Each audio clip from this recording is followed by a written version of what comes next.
Good afternoon, everyone. We begin again yet another one of these clinics. This one is on reducing cart abandonment. It's different in as much as we will show you how optimizing later in the process can produce a dramatic return. In fact, some of the key case studies that we'll be reviewing are surprising. You might note that very tiny changes in the right location with even tiny conversion improvements can achieve millions of dollars in value. There's a case study coming up that will show you the test itself produced $53 million in revenue from a small change in the cart. I'm going to tell you a lot about that. You can join us in the conversation on Twitter using hashtag #WebClinic. We are being able to bring all of this research to you today because of the support from Listrack, and we're very grateful that they made it possible. I'd like to skip my bio, go straight to an experiment, and begin. You'll see that this is from our library, Test Protocol 1758, and it is a company offering competitively priced, easily accessible storage space. The goal is to increase the number of visitors that complete a storage reservation through their website. So we're looking for a checkout page that will produce the highest reservation rate. Let's look at the control. There it is. Audience, help me. Think about this cart and tell me what you might do to improve its results. In fact, you can use the Q&A feature of your GoToMeeting tool in order to communicate the optimization suggestions that you might want to make with regards to this cart. Are you satisfied with the headline? What do you think about the button? What do you think about the design of the 3 steps, the fields themselves? What are your thoughts? Condense the steps, says Maynard. And many of you, someone says change the block colors. Someone says a better headline. Graham says green, call to action. Is it readable? Mark says it's confusing. Libby says the page is busy. Poonam says this seems like the 3rd step, but the content is the 1st step. Gail says a larger button. Barry says a larger button. Joanna says the button is too far. I can't even keep up as hundreds of your suggestions are coming in. But we are tracking your suggestions and thinking about them and studying them to see how our audience is actually processing what we've been teaching all of these years, or what is their level of optimization ability. So thank you. By the way, Dave, it's good to see you again. I recognize that name, Dave Fogel. He says start all over. And the rate is hidden, says Josh. Well, these are all thoughts from the audience. This is the 2nd version. We'll talk about the differences in just a moment. But you can see version A and you can see version B. And it is only an iteration. It's not really a radical redesign. It is a minor improvement to validate a specific hypothesis about the customer. But what does this produce? Well, on the surface, just a 9% increase in conversion. But in terms of real revenue, we're talking about $3 million. Now, the case study is carefully chosen, not because of a 9% improvement, not necessarily because of the $3 million. In fact, you'll look at case studies in a few minutes that are greater and in terms of the revenue impact, and some that are lesser. But more importantly, to demonstrate something that none of us want to miss. In our cart is one of the greatest opportunities to impact the P&L. The cart is in the mature part of the funnel as you move further through the process, and yet most of us spend our energies improving the landing page and some other form, our paid search ad. We start out at the wider part of the funnel. Today we're going to talk about how to dramatically improve the cart itself, the checkout process, your pathway, and in doing so, how to drive significant yield. In fact, recover the money that's leaking as I speak to you right this moment. We did an interesting study in our own research with our sister company, Marketing Sherpa. We benchmark across 36,000 companies in Marketing Sherpa. In fact, the number's over 40,000 now. And you'll notice something. The shopping cart is one of the most strategic aspects of a conversion process, and yet many people are ignoring it. It is ranked lowest by marketers on what they spend their time on optimizing. Do you see the dotted lines and how they focus on that aspect of the cart? Look at the difference in attention. This is highlighting a major problem that drives the reason we're spending this time with you, these few minutes trying to help you achieve as much as you can in terms of dramatic gains. So let's go forward. Shopping carts, here's the first key principle, are not just a utility. They are the strategic means by which you, the marketer, maintain cognitive momentum generated in the conversion process. Now, that word cognitive momentum is quite important. What's happening is the velocity of the person moving through the funnel increases as you reduce friction and increase value. Think of your marketing efforts being part of a push-pull process. The motivation of someone, their incoming motivation, provides the push that moves them into the funnel. But even as they are pushed into the funnel, you, the marketer, you do not drive traffic, you attract traffic. In doing so, you are pulling, and you're pulling them by getting them through each single micro yes, greater and greater levels of interest, appealing them and attracting them one step at a time. So the person moving in this process has the internal push that comes from their own motivation, but that internal push picks up velocity as you improve your external pull. And it is the push and the pull that leads them through the funnel, and that creates cognitive momentum. You do not want that to slow down. When it slows down, conversion slows down. So what do you optimize for in a shopping cart? Do you try to improve these results with a better design? Do you try to improve by focusing on the metrics at each particular point? Do you try to improve by measuring the revenue impact of each change?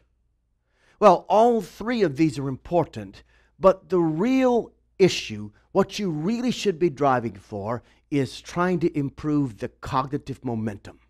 The overall objective of a shopping cart is to get as much forward momentum as possible from the product page all the way forward to the thank you page. Cart abandonment occurs when cognitive momentum is mitigated or obstructed. So, we're going to walk through 4 reasons why your own customers are losing momentum in their checkout process. I would venture to say that for all of these years that we've been working on this sort of research, and for those of you that don't know much about MECLABS, we're the oldest laboratory in the world studying the decision process through the internet. It is our laboratory, the most remarkable laboratory in the world. The net itself is the laboratory. It allows us to peer into the decision process of thousands upon thousands of people. We've conducted 10,000 plus path experiments to try to understand some things that we're teaching you today. We've sent 1 billion emails and measured the results in a series of experiments. And we've interviewed over 500,000 key leaders.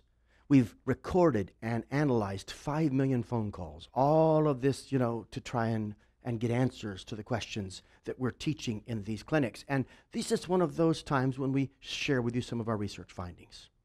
So let's do that in the form of these 4 keys. And knowing that at the very moment I'm speaking, people are probably moving through your funnel. Some are coming into your cart, and you're leaking revenue, costly revenue. We want to stop that. We want to plug those leaks. We're sort of glorified plumbers trying to help you get this problem solved. And as we think about it, let's talk about the first reason that our funnels are underperforming: unwarranted confusion. Confusion is the chief impediment to conversion. And in the shopping cart, it often stems from a feeling of disorientation. For every transition in the conversion process, the visitor sort of has a moment of orientation where they pause and they wonder if they're in the right place, if they just did the right thing. They're trying to make sense on at least 2 levels. Where am I, and what am I supposed to do now? And this even occurs when they first hit the landing page. They're not sure they're on the right page when they come out of the search engine, or even when they follow a link on your site. You say, well, everybody knows they're in Microsoft when they're on Microsoft's site. Yes, but have you tried to find something on Microsoft? And have you ever found yourself confused? Or have you gone to try and deal with a problem at your bank or with your cellular phone company and still not been sure that you're in the right place and not actually sure what you can do there? It's that same experience of disorientation that is hurting many of our shopping carts. Let me give you an example. In these 7 seconds, you've got to answer 3 questions, 2 of which I'm talking about right now, and you can see that reflected in this particular experiment, Test Protocol 1621. Here the partner is a sort of one-stop vacation planning organization. They have a solution online that allows you to book vacation rentals, and the goal was to increase final vacation bookings. This is a particularly apt illustration because we're talking about a complex process that involves booking multiple components. So notice, if you would, the control cart, and tell me, audience, what would you do to improve the results of this particular page? So I'm watching, and let's sort of hear your thoughts as you measure both the efficacy of the page and as you try to diagnose it to discover where it might be leaking performance. Someone says break it into steps and don't put the payment on the same page. Somebody says break up the form. Somebody says reduce the number of pages. And Dave says too many fields. And Paul says arrange vertically. And Chad says make it linear. And Heather says vertical steps. And Ray says 2 buttons with a question mark. And then Poonam says, why are there 2 buttons? And they said they're confused with the right hand grayed out. And somebody says a bar graph of the steps.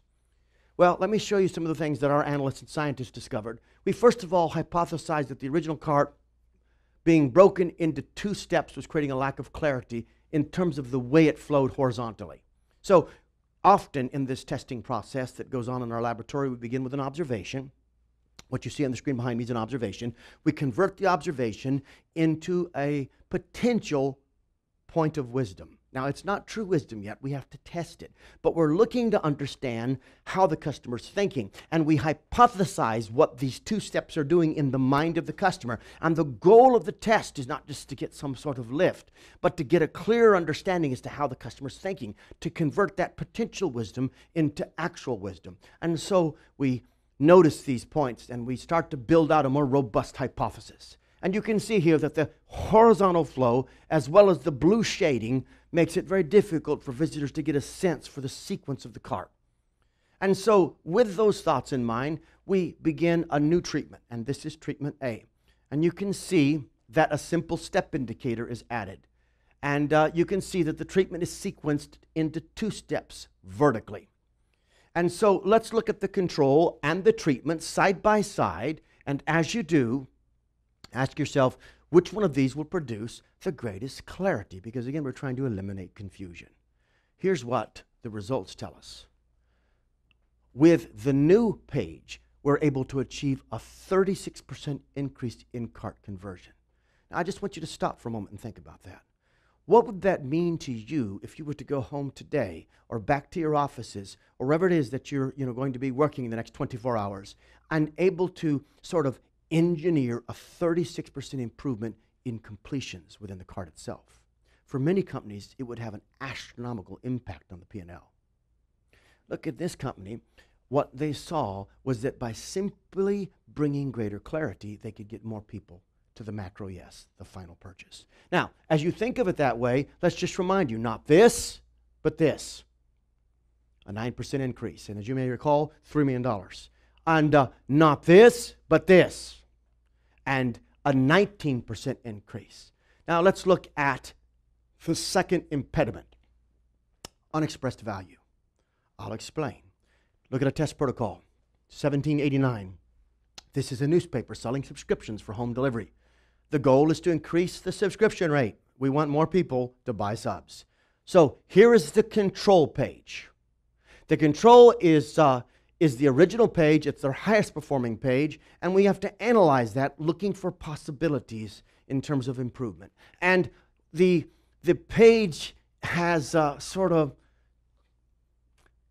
well, there's a number of impediments to proper conversion. And so we use a heuristic, we analyze that, we make observations, and then we convert those into hypotheses, which we reflect in a treatment. And here's what we see in the treatment. We adjust the copy and the imagery to emphasize the value proposition of the offer. We add copy after each option that emphasizes the amount of money that they're saving. The call to action doesn't seem to be clear in the original, so we make it very clear in the new treatment. And credibility indicators are carefully placed at just the right part in the thought journey, the thought sequence, where someone might be hesitating. Now, in fairness, this doesn't require different programming. This is simple. These are changes that have to do with graphics and design, and for the most part, they're very easy to perform. Let's look at the 2 pages side by side. The control is here, the treatment is here. What are we trying to achieve here? We want more people to complete the process. What do we achieve here? 101% increase in total cart conversions. Now, those were small changes. Our scientists called them tweaks. I don't know if that's an official scientific term. I don't know if you can actually be a MECLABS scientist and use the word tweak, but apparently we've begun to do so. These tweaks, I'm speaking, if you can't hear me, to Paul Cheney, one of the writers on this, and he's in the studio with me, and I have endless amusement in teasing him. The bottom line is the treatment generates a significant result, but it does so with just small changes, and these small changes emphasize the value.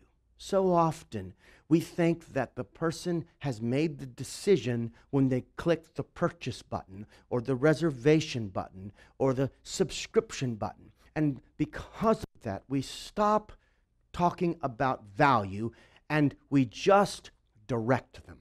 Do this, do that, do this. Thank you very much. Do not move from explanation to simple direction. If you do that, you will leave them to sort of retain the full impact of the value that they started to perceive in the earlier part of the funnel. But value, just like vision, leaks, and you must remind them through every single step of the process. Keeping that in mind, let's learn some of the key principles here. Visitor motivation peaks just prior to checkout. At the same time, the cost, and I don't mean price, material and mental, experienced by the visitor is usually the greatest at this moment. Now, you have peaked and they're now going to go into the high cost zone of the thought sequence. Do you really want to lead them into the high cost zone without emphasizing the value again so that you can tip the fulcrum properly? By the way, Jan, I've noticed there's so many people that attend these clinics, but some names just come up over and over again. And I see Jan, I see you on this clinic, and she typed in tweakology. And that sounds to me like an important new science term that we're going to have to add. You know, ology is from the Greek word logos, and it means study of. So that is the study of tweaks. Maybe that's the business we're really in. All right, so I go on to number 2. One of the main reasons for cart abandonment is that we assume the motivation generated by the offer page is sufficient, that it's going to overcome the resistance in the checkout process. But marketers must ensure that value is being expressed continuously, especially with every action you require me to take. So, not this, but this. What's the difference? 87% conversion. Not this, but this. What's the difference? 10% in conversion. Let's go on. Impediment number 3, unaddressed anxiety. So there's often latent or hidden anxiety in our processes. And if we don't identify it and overcorrect it, particularly in the cart where anxiety is at its all-time highest, we're losing, and we will continue to lose. So let's look at a test protocol 1070. It's a national computer hardware and multimedia retailer. They have a significant online and offline presence. The goal is to increase total cart conversions and revenue per cart. You've probably been into one of their offline stores. Most of you on this call probably have hardware that was purchased at some point through them. Now, as you look at this sort of protocol, let's shift to the actual control. This is the cart. And so talk to me for just a moment and tell me how you might improve this page. I'm watching as your results come in or as your suggestions. Dave, I see who you think it looks like, and you are correct, but I cannot identify that. Number 2, it needs a product image, says Libby. Too much going on, says Pete. Start all over, says someone else. Too busy, says Shauna. Remove the ads, says someone else. Lots of clutter, says Mike. 2 checkouts is the question mark. Remove distraction, says Paul. Eliminate the right column, says someone else. And too many offers for something else, says Dave. Dave, you're right. And remove the ads from the cart, says Chris. Then product description confusion, says Adam. And friction, says Joshua. And it's cluttered, says Mary. And why go back left to continue, says Graham. And too much information in the offers. And on your suggestions come in. Well, we looked at this, and we formed a treatment that focuses on reducing anxiety. The original focuses on the upsell. The new version focuses on reducing anxiety. And there are several changes we make, and they're pretty self-evident if you study this particular treatment. They're designed to make it safer for you, mentally safer, as you think about this pending purchase. What is the difference? Well, here's the two. See the testimonials, customer support, live chat, the supporting column. Another testimonial and a credibility indicator below the call to action. And as you look at that simple change, it's got to be worth something, but how much is it really worth? Well, let's look at the control and the treatment, and let's all acknowledge why these are important changes. They're not that traumatic. The problem is we're not optimizing web pages here, remember? We're optimizing thought sequences. And anxiety is often hidden, and it may be far more lethal to your purchase process than you understand at this point. It certainly was for this group, because once we got done, we produced 11.6% in an increase, and that is in revenue per conversion. What does that actually mean? Well, if you cut to the bottom line, it is a $53 million annual increase in revenue. So what's going on here? Well, by reducing anxiety, even if it doesn't seem like it's that significant a change, it's not a significant change on the page, but it is a significant change in the mind. And the more we think about it that way, the more we understand it in that way, the more we're able to find it and correct it. So there's some principles that will help you do that. And I want to touch those swiftly. By the way, I only have one more critical point, and then we're going to look at live optimization, the examples you've submitted, and take the remaining moments of our time together and hammer through those pages, trying to help you see this in action. We have, believe it or not, just 10 minutes to cover all of this content. So stay with me, and I'll take you as fast as I can and keep it as dense as I can with help. So let's look at some principles. You can't fix anxiety. I'm going to summarize that point with a rational solution, because anxiety is often irrational. And even if it has a legitimate root, it's often an overreaction, and so you have to overcorrect it. And also you have to notice that it's localized. It's right there at the point when someone experiences a stimuli. And that happens in their mind in a sort of chronological sequence, which should be tied to the vertical flow of the page. As I've often said, we match the chronology of the page or the geography of the page to the chronology of the mind. And that's what's happened in these examples, and it brings me to the third point. To properly address anxiety, you've got to look at the very specific concern, and right where it occurs, you attempt to overcorrect it. So, not this, the word register itself creates anxiety, but this. Create my secure account and look at underneath it all of those corrections in terms of third-party credibility indicators that help address the anxiety. And by the way, those seals are an attempt to overcorrect the problem. Does it work? Yes, it drives up 12% more in conversion. And 12% at that level, 12% right there, has a huge impact on revenue, on the P&L. In fact, you can see not this, but this. What's the difference? Look at that. Look at that highlighted piece down here, driving a testimonial right beneath there where they might be concerned. How significant is that? How important is that? It yields, yet again, a 12% increase. Such a simple change for such a dramatic financial gain. Brings me to the fourth point. The fourth key, undirected choices. Now, we'll explain that by looking at another example. This is Test Protocol 1294. And drawing again from our library, it's the world's largest library of case studies and experiments, we see where a B2C company is offering package vacations to a sort of global consumer audience, and they want to complete cart completions. They've got to improve this ratio. So which page will generate the highest rate? Well, here's the control. Audience, what would you do? What's wrong with this control? What changes would you consider making? I'm watching your thoughts. Will this, okay, good. There's problems with, you could improve the headline. You could consider what's going on with the tabs at the top. You might consider the way the price is being reflected. You might consider what you place around that price point to reduce anxiety and add more credibility, says Daniel. And Steve puts his finger right on the problem.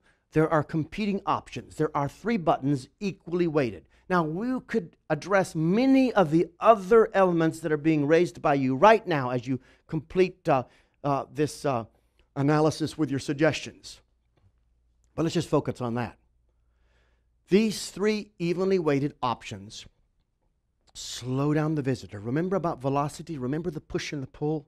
Well, that push has them coming forward. You reach out and pull them with appealing elements through one micro yes at a time. And as you do so, they start to pick up speed. And you minimize friction. And you're getting them closer and closer to the purchase. And suddenly they hit this page. And when they do, they have to stop. Because they can't keep moving at that speed because they've got to slow down and think. And they've got to analyze. View lodging options. Add more activities. What are activities? What sort of activities are they talking about? Check out without lodging. If I check out without lodging, what does that mean? And can I add lodging later? Do you see the thoughts? Do you see how the thoughts become lost in trying to sort through the options? What occurs? We lose people here. Velocity is retarded, and because of that, conversion is mitigated.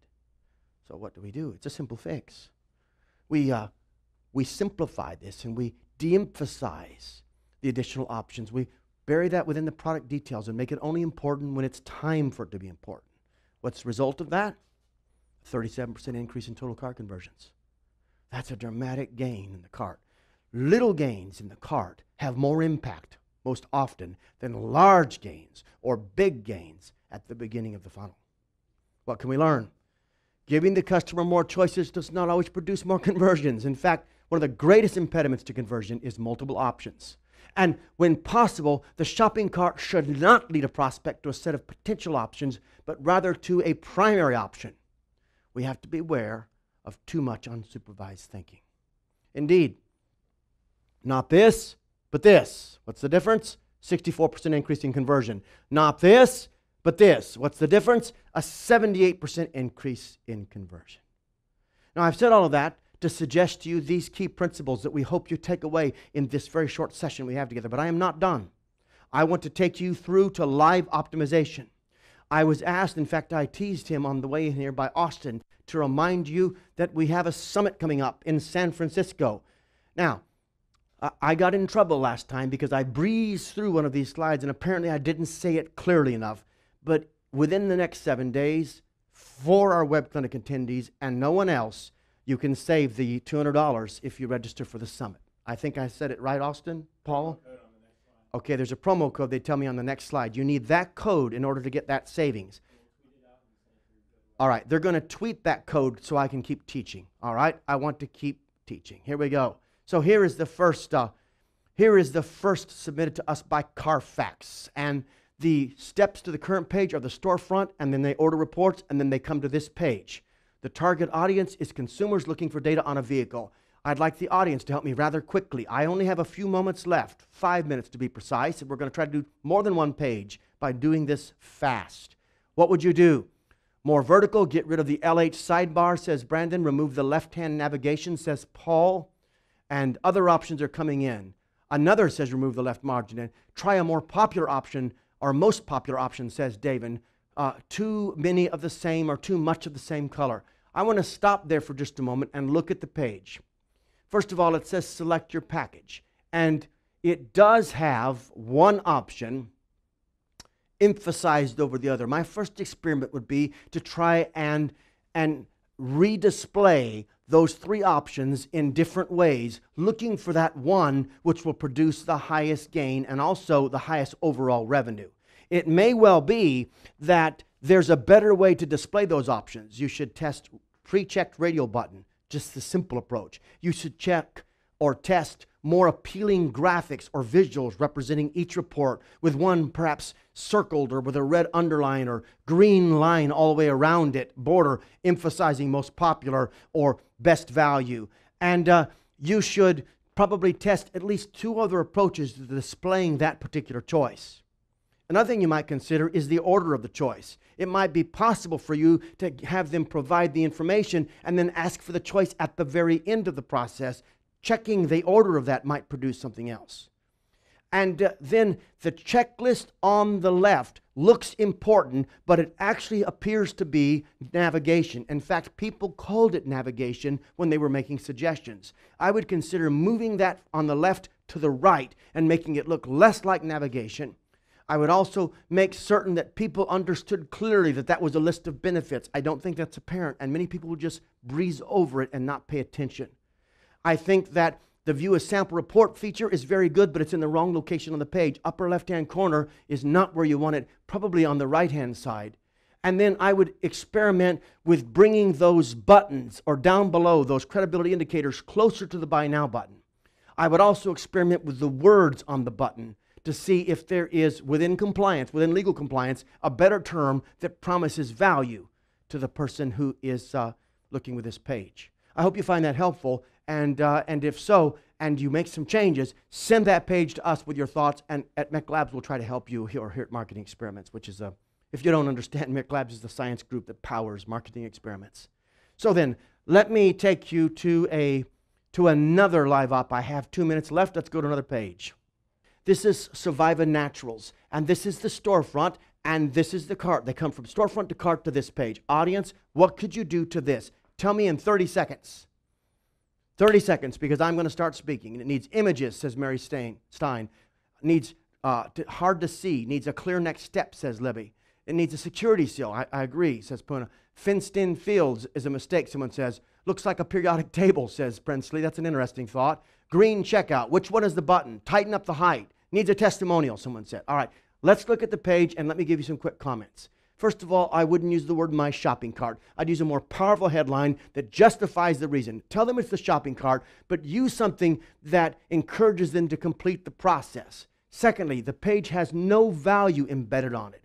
I would use some of that white space to emphasize the special value associated with this purchase or any purchase from this store.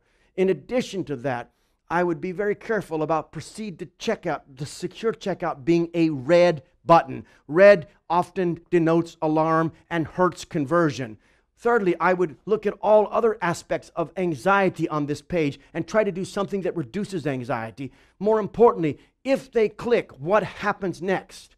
Finally, the problem at the bottom is the new customers and returning customers page requires you to look at it several times and scan your eyes up and down to understand. In fact, beneath this PayPal, you have 3 buttons arranged in the form of an inverted triangle and creating confusion for the person who's got to make the decision right now. I would de-emphasize returning customers, emphasize new customers, and make it clear returning customers are already going to be a little bit more familiar and find it easier.